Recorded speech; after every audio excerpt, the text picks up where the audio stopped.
As a part of our Safer Gambling Week campaign this year, we surveyed 500 UK-based sports bettors about their gambling habits.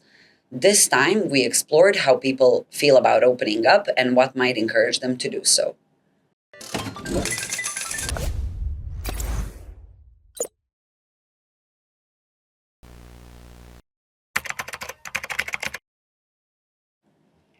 Like in previous episodes, we've teamed up with the UK's leading gambling addiction therapist, Liz Karter, to answer these burning questions.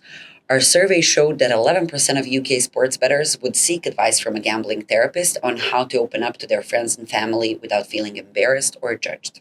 So, Liz, how can somebody open up to their loved ones and explain to them what it's like to have a gambling addiction? I think that's such a good question, because certainly I think we're talking about gambling addiction more than we ever have in society now, which I think is wonderful and so important. But still, I don't think we talk enough about the underlying reasons for it. So people don't understand. And often the response that my clients get from friends and family at first is something like, well, you're stupid. Don't you know what the odds are? Can't you just stop? So I think a good place to start is for you to have an understanding yourself about what your problem or your addiction is about for you. So if you can start to understand what you think your triggers are, so asking yourself some simple questions like, do you notice that you gamble when you're stressed, or if you're feeling really low, or if you're really worried about something? And those things might be things that are going on for you here and now, day to day, or they might be things that have happened to you in the past that you just can't forget and they really trouble you. So if you can have an understanding about that, it doesn't have to be at depth at this stage, it can just be simple, then you are in a better place to be able to educate your friends and family so that you can go to them and say, I would like you to know that I have realized I have a problem that I want to resolve. And I have noticed that my gambling gets out of hand when I'm feeling stressed or depressed or anxious. And for me, it gives me a sense of escapism, or it helps to lift my mood when I'm feeling really depressed. Then what you're doing is you're giving them some sort of understanding, because often I find that when I work with partners or family, or I talk to people's friends, their strong reaction and their attempt to take control of everything is because they're afraid.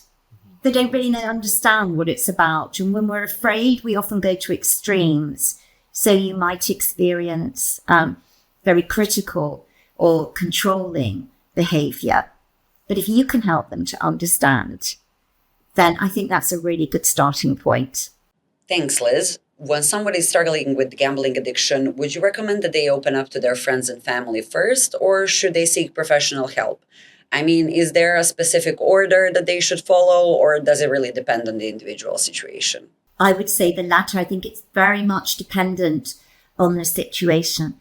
So I would always encourage you to, first of all, ask yourself the question, if I am open with my family or with my friends, am I likely to get a supportive and encouraging response once I've helped them to understand what it's about and that I intend to take responsibility and seek help? If the answer is yes, then I think it's important to have that help and support. And you'll also have that positive kind of accountability, because in early recovery, it's perfectly natural and normal that even though you want to stop gambling, there will be days and hours when you want to gamble because you've got to go through that early withdrawal. So if people know about it, then it's going to actually be harder to slip up and you've got that emotional support. But if you feel you're going to be met with constant criticism and in some cases aggression and inappropriately controlling behavior, then I would suggest that you go and seek professional help first. Because the fact is, the better you feel about yourself in your life, the more support you have, the easier it's going to be to give up gambling.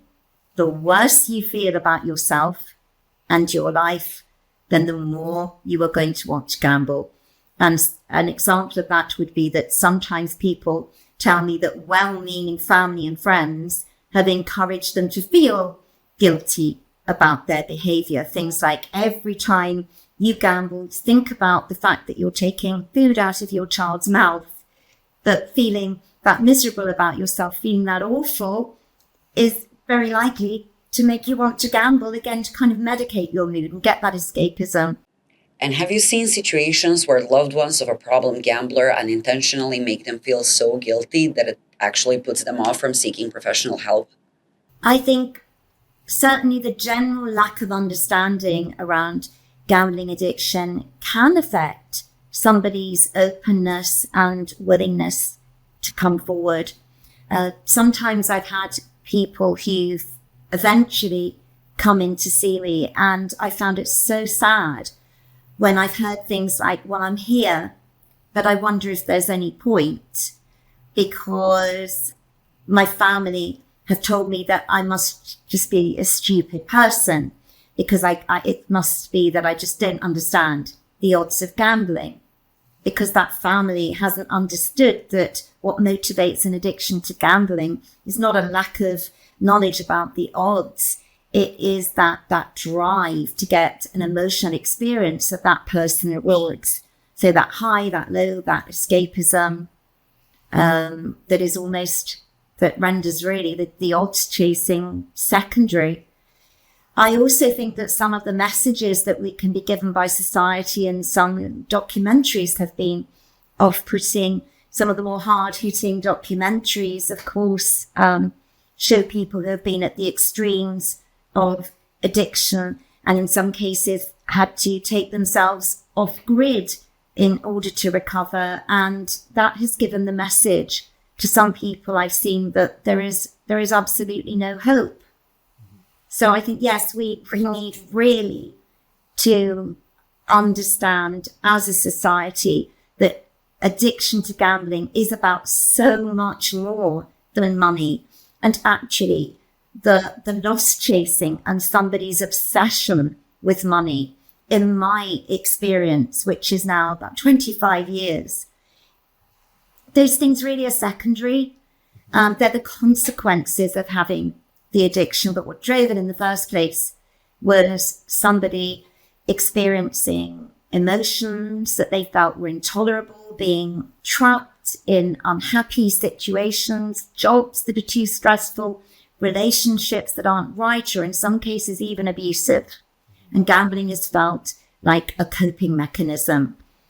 And that person needs to learn other ways of coping, escapes from the trap. They need to learn who they are and how to create a happier, healthier life for themselves. And always, that is the solution. If you or someone you know is struggling with gambling addiction, don't be afraid to seek professional help. For more information, you can check out some of the resources in the description of this video. Join us tomorrow for the final episode of our Safer Gambling Week series, where we'll talk about tips on how to quit sports betting completely.